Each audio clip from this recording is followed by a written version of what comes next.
So, when looking at God's love, it's really easy to honestly perceive Him as not a loving God.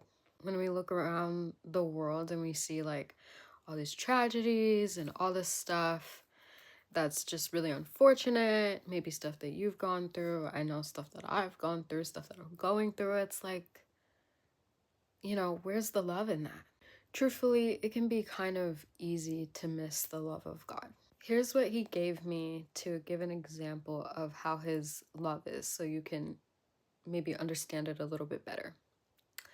First of all, God has that tough love, okay? He's not gonna just like hold your hand and baby you with his love. He's the kind who will have you go through the fire and say, "But I'm gonna be there with you every step of the way, or you are gonna make it through."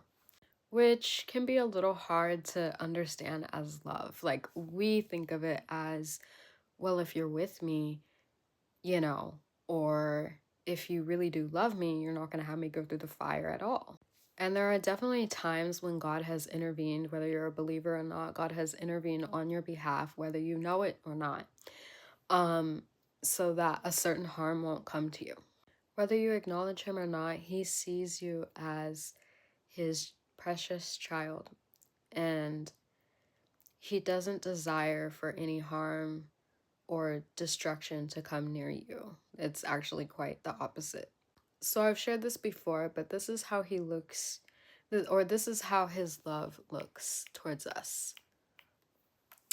Um, it's sort of like a parent who has a young child, and the young child wants to jump on the bed and eat ice cream for dinner every dinner and run out in the street and do all these things, put their hand in a fire, all these things that they just think look cool, look fun, they don't see the consequences. But obviously, from a parental view, the most loving thing that they can do is to keep that child from that harm in whatever way, they need to do that.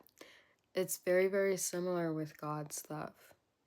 And that's actually what the Bible is, all the rules, all the things that he tells us sin and all that to avoid. It's because he knows the spiritual consequences, the spiritual implications of us getting involved with it.